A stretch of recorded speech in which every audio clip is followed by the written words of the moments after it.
ಇನ್ಮೇಲೇನಾದ್ರೂ ನೀವು traffic rules break ಮಾಡಿದ್ರೆ ನಿಮ್ಮ ಮೇಲೆ FIR ಬೀಳುತ್ತೆ. ಟ್ರಾಫಿಕ್ ರೂಲ್ಸ್ ಬ್ರೇಕ್ ಮಾಡೋಣ ಹೋದ್ರೆ ಏನು ಫೈನ್ ಕಟ್ಟಿದ್ರಾಯ್ತು, ಹೆಂಗೋ ವರ್ಷಕ್ಕೆರಡು ಸಲ 50% ಆಫರ್ ಕೊಟ್ಟೇ ಕೊಡ್ತಾರೆ ಅಂತ ನೀವು ಅನ್ಕೊಂಡಿರಬಹುದು. ಆದ್ರೆ ಇನ್ಮುಂದೆ ಹಂಗಾಗಲ್ಲ. ನೀವು ಹುಷಾರಾಗಿರ್ಲೇಬೇಕು. ಯಾಕಂದ್ರೆ ಸಂಚಾರ ನಿಯಮ ಪಾಲನೆ ಮಾಡದಿದ್ರೆ ಫೈನ್ ಅಷ್ಟೇ ಅಲ್ಲ, ಕೇಸ್ ಕೂಡ ಬೀಳುತ್ತೆ. ಸಿಗ್ನಲ್ ಜಂಪ್, ಒನ್ ವೇನಲ್ಲಿ ಹೋಗೋದು, ನೋ ಪಾರ್ಕಿಂಗ್ನಲ್ಲಿ ವೆಹಿಕಲ್ ಪಾರ್ಕ್ ಮಾಡೋದು, ಇವೆಲ್ಲದರ ಮೇಲೆ ಆಯಾ ಪೊಲೀಸ್ ಸ್ಟೇಷನ್ನಲ್ಲಿ ಪ್ರಕರಣ ದಾಖಲು ಮಾಡೋಕೆ ನಗರ ಪೊಲೀಸರು ರೆಡಿಯಾಗಿದ್ದಾರೆ. ಭಾರತೀಯ ನ್ಯಾಯ ಸಂಹಿತೆ BNSನ ಸೆಕ್ಷನ್ 285 ಸಾರ್ವಜನಿಕ ಮಾರ್ಗದಲ್ಲಿ ಅಪಾಯ ಅಥವಾ ಅಡ್ಡಿ ಉಂಟು ಮಾಡೋದು, ಇದ್ರ ಅಡಿ ಕೇಸ್ ದಾಖಲಾಗಲಿದೆ.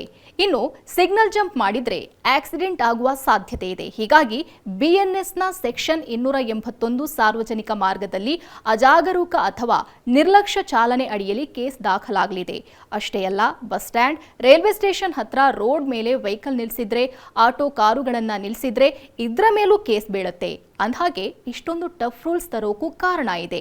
ಈ ಮೊದಲು ರೂಲ್ಸ್ ಬ್ರೇಕ್ ಮಾಡಿದವರು ಫೈನ್ ಕಟ್ಟಿ ಮತ್ತೆ ಅದೇ ತಪ್ಪನ್ನ ಮಾಡ್ತಿದ್ರು. ಹೀಗಾಗಿ FIR ಹಾಕಿದ್ರೆ ವೆಹಿಕಲ್ನ ವಶಪಡಿಸಿಕೊಳ್ತಾರೆ, ಮತ್ತೆ ಫೈನ್ ಕಟ್ಟೋಕೆ ಕೋರ್ಟ್ಗೆ ಹೋಗಲೇಬೇಕು. ಇದು ತುಂಬಾ ಟೈಮ್ ಹಿಡಿಯುತ್ತೆ. ಹೀಗಾಗಿ ಜನ ರೂಲ್ಸ್ ಬ್ರೇಕ್ ಮಾಡೋ ಮುಂಚೆ 10 ಸಲ ಯೋಚನೆ ಮಾಡ್ತಾರೆ. ಈ ನಿಟ್ಟಿನಲ್ಲಿ ನಗರ ಪೊಲೀಸರು ಈ ಟಫ್ ರೂಲ್ಸ್ನ ತಂದಿರೋದು. ಏನೇ ಆಗ್ಲಿ, ನೀವಂತೂ ಹುಷಾರಾಗಿರಿ.